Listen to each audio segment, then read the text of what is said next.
यक्षिणी कौन है और इनका संबंध धन से कैसे जुड़ा है, यह पक्ष कई बार पाठक के मन में आता होगा। आपने यक्षों के बारे में अवश्य ही सुना होगा। पुराणों के अनुसार ब्रह्मा ने अपने मानस पुत्रों में कई ऋषियों की उत्पत्ति की, जिसके बाद मैथुनी सृष्टि का आरंभ हुआ।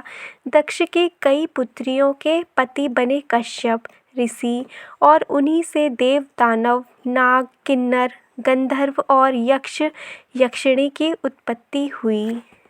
यक्षिणी को आप एक अप्सरा या परी की तरह समझ सकते हैं, किंतु वो कुछ अधिक ही दिव्य होती है। धन के देवता कुबेर यक्षों के अधिपति हैं।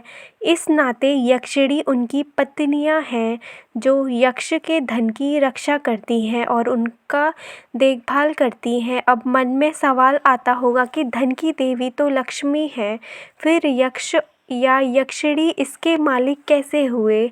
किंतु ये सच है, धन के देवता यक्ष को ही बनाया गया है।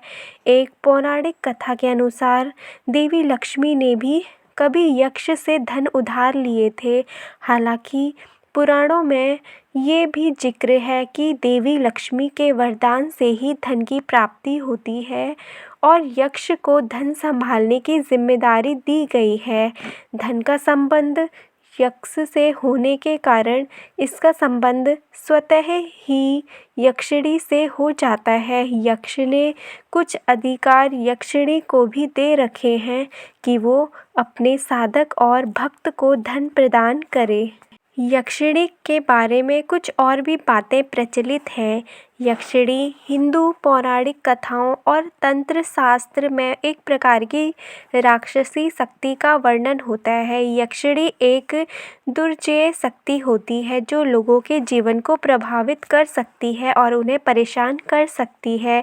यक्षिणी का पौराणिक कथाओं में अक्सर वनों और पहाड़ों में पाया जाता है, जहाँ वह केवल अकेले रहती है और मनुष्यों को चुनती है जिन्हें वह परेशान करेगी।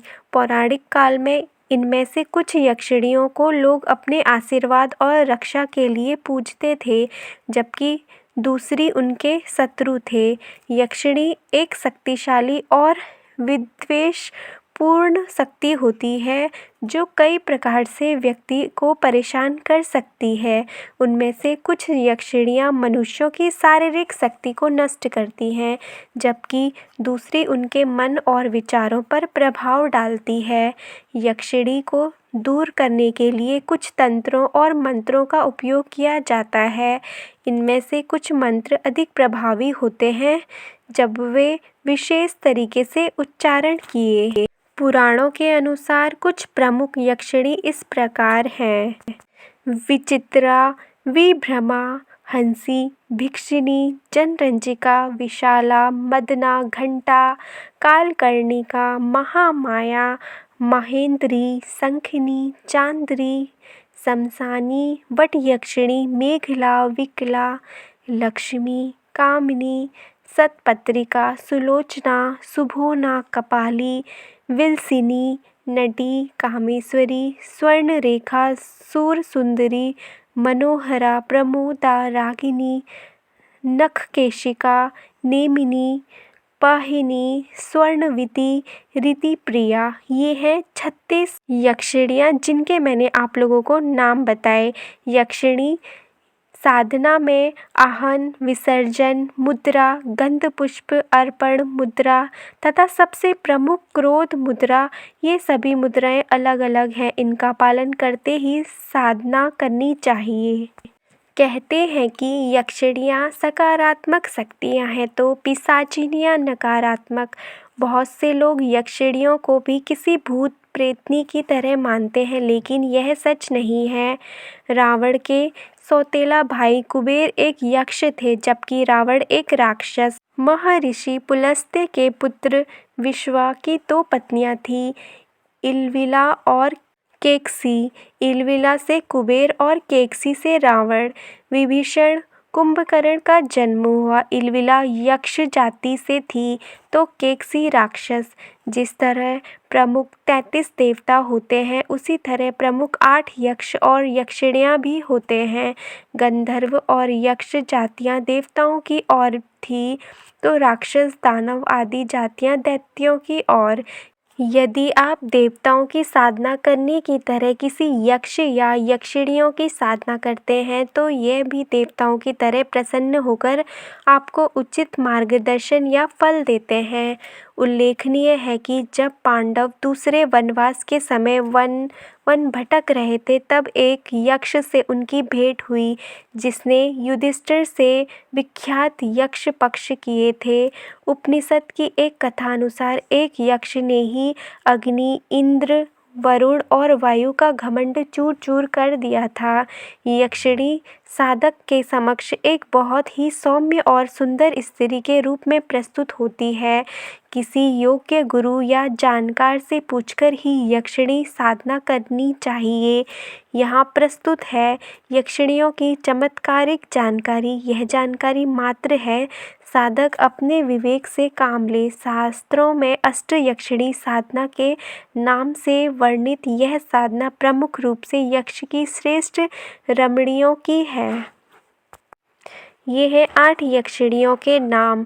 सूर सुंदरी यक्षिणी, दूसरा है मनहारिणी यक्षिणी, तीसरा है कनकावती यक्षिणी, चौथा है कामेश्वरी यक्षिणी, पांचवा है रीति प्रिया यक्षिणी, छठा है पाहिनी यक्षिणी, सातवां है नटी यक्षिणी और आठवां है अनुरागिणी यक्षिणी। प्रत्येक यक्षिणी साधक को अलग अलग प्रकार से सहयोगिनी होकर सहायता करती है, अतः साधक को चाहिए कि वे 8 यक्षिणियों को ही सिद्ध करने के लिए किसी योग्य गुरु या जानकार से इसके बारे में जाने।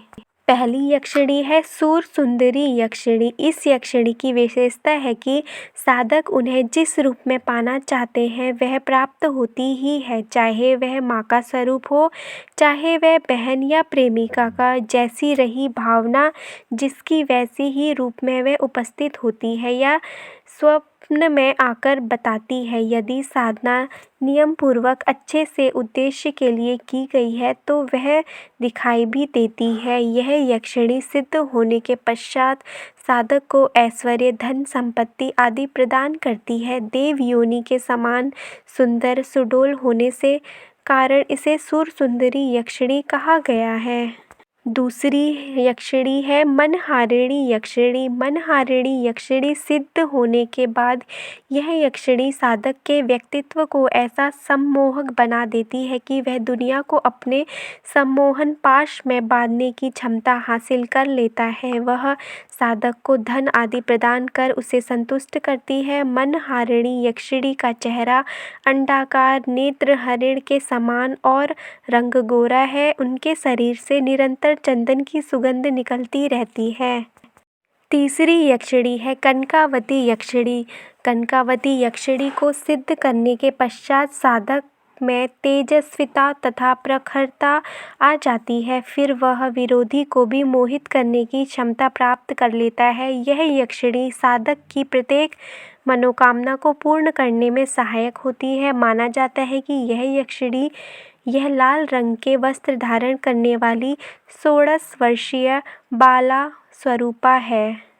यह साधक को पौरुष प्रदान करती है तथा पत्नी सुख की कामना करने पर पूर्ण पत्नीवत रूप में उपस्थित होकर साधक की इच्छा पूर्ण करती है। साधक को जब भी किसी चीज की आवश्यकता होती है तो वह तत्क्षण उपलब्ध कराने में सहायक होती है। यह यक्षिणी सदैव चंचल रहने वाली मानी गई है।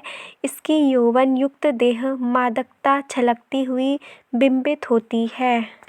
पांचवी है रति प्रिया यक्षिणी। इस यक्षिणी को प्रफुल्लता प्रदान करने वाली माना गया है। रति प्रिया यक्षिणी साधक को हर क्षण प्रफुल्लित रखती है तथा उसे दृढ़ता भी प्रदान करती है। साधक साधिका को यह कामदेव और रति के समान सौंदर्य की उपलब्धि कराती है। इस यक्षिणी की देह स्वर्ण के समान है जो सभी तरह के मंगल आभूषण से सुसज्जित है।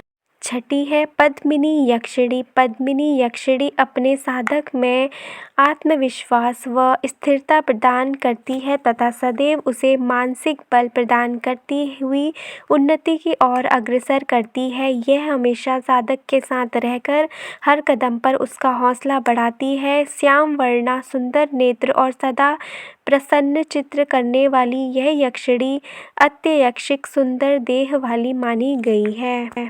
सातवीं है नटी यक्षिणी। यह यक्षिणी अपने साधक की पूर्ण रूप से सुरक्षा करती है तथा किसी भी प्रकार की विपरीत परिस्थितियों में साधक को सरलतापूर्वक निष्कलंक बचाती है। यह सभी तरह की दुर्घटना से भी साधक को सुरक्षित बचा ले आती है। उल्लेखनीय है कि नटी यक्षिणी को विश्वामित्र ने भी सिद्ध किया था। अनुरागिणी यक्षिणी। यह यक्षिणी यदि साधक पर प्रसन्न हो जाए तो वह उसे नित्य धन, मान, यश आदि से परिपूर्ण तृप्त कर देती है। अनुरागिणी यक्षिणी शुभ्रवर्णा है और यह साधक की इच्छा होने पर उसके साथ रास उल्लास भी करती है। तो दोस्तों, आज के वीडियो में मैंने आप लोग के साथ यक्षिणी के बारे में कुछ बातें शेयर करी हैं। क्या आप जानते थे इससे पहले यक्षिणी के बारे में? यक्षिणी क्या होती हैं, क्या क्या हमारे लिए करती हैं, और भी बहुत सारी जो चीज़ें मैंने यहाँ बताई हैं, क्या आप जानते हैं? नहीं जानते हैं तो वीडियो को एंड तक देख लीजिए। यक्षिणी के बारे में आप लोग को बहुत सारी जानकारी यहाँ पर मिल जाएगी। तो दोस्तों, इस वीडियो को यहीं पर एंड करते हैं। ऐसी एक नई इंटरेस्टिंग वीडियो के साथ मिलते हैं नेक्स्ट वीडियो में। तब तक के लिए बाय बाय, टेक केयर।